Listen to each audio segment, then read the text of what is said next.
This is CNN Breaking News. We have breaking news coming into CNN. The Israeli military says Iranian forces on the Syrian side of the Golan Heights fired rockets at Israeli targets tonight. Let's go to our Pentagon correspondent, Barbara Starr. Barbara, what are you hearing?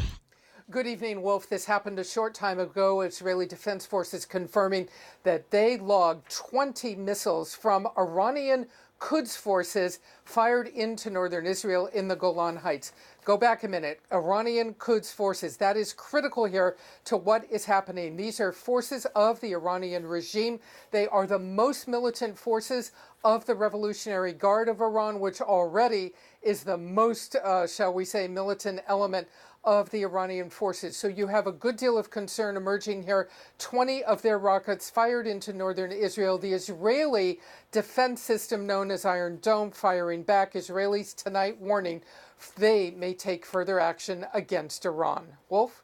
All right, stand by, Barbara. Oren Lieberman is in Jerusalem for us. What are you hearing from the Israelis, Oren? Wolf, I just got off the conference call with IDF spokesperson Lieutenant Colonel Jonathan Sarikas. As Barbara just mentioned, more than 20 rockets fired, and I will tell you that there are still explosions we hear in the distance. Whether that's more Iron Dome interceptions or rockets hitting the ground, we have yet to find out, but there is still explosions that we're hearing in the distance, at least a half a dozen or so in the last few minutes. On top of that, we've heard drones flying all night, long before we got the heads up from the IDF that rockets had been fired at the Golan Heights. We've been hearing these drones, perhaps surveillance drones, flying over the area. Let me reiterate, about an hour ago, the Israeli military said 20 rockets were fired at Israeli military sites in the Golan Heights. Iron Dome intercepted a number of those. So far, the IDF, the Israeli military, says damage is limited and there have been no casualties. But that continues at this point, and that is obvious, again, Wolf, because we're hearing these explosions in distance. So whatever attack was coming seems to be ongoing at this point. In terms of an Israeli military response, the IDF says they have responded but have not been more specific about the form of that response, number of strikes in that response, or the targets in that response. That information, they say, will be coming at some point this evening. But so far, as Barbara mentioned, and as we're hearing right now, more than 20 rockets have been fired from the Quds Force, a very militant section of the Iranian Revolutionary Guard Corps, at Israel. A number of those rockets have been intercepted, and as we're hearing in the distance, we continue to hear these explosions every few minutes or so, perhaps Iron Dome interceptions of more rockets or rockets themselves landing in the Golan Heights. We'll get that information to you as soon as possible, but whatever had started here about an hour ago continues at this point. Wolf, we'll get you more information as soon as we can. You know, very quickly, Oren, I know I'm now told you're on the Golan Heights yourself. Usually when Israel detects rockets coming in from across the border, sirens are going off, warning people to go into shelters. Has that happened based on what you've seen? There have been warnings that rockets have come over. It's very common for Israelis to have a red alert app that gives them a heads up that rockets are going off or that the sirens are going off. We have gotten that alert.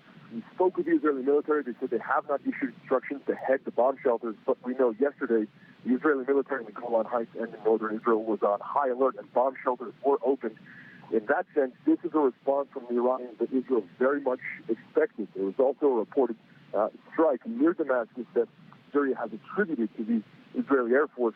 So the retaliation comes not only for that recent strike, but also for other recent strikes in Syria that Iran and Syria have blamed on Israel. But to your last question, there has not yet, as far as we know, been instructions to head to bomb shelters at this point. The Israeli military assesses that the damage is limited right now, and there have been no casualties. But as I said, we continue to hear drones flying. We hear explosions every few minutes. The attack may very well still be ongoing, which means the Israeli military will still have a continued response. You know, Barbara, yesterday you reported that Pentagon officials were deeply concerned that as a result of the president's decision to withdraw from the Iran nuclear deal, the Iranians could strike out against Israel. What else are you hearing about that? Well, Wolf, you and I were talking about that just 24 hours ago, and we are 24 hours past President Trump opting out, if you will, of the Iranian agreement. Not a surprise to U.S. military intelligence that this has occurred.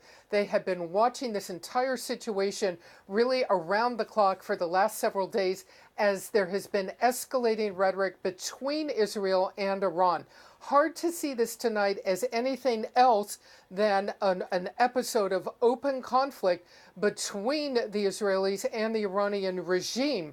The Israelis, in fact, the IDF, as part of their statement, I want to read it to you, said a short time ago, the IDF views this event with great severity and remains prepared for a wide variety of scenarios.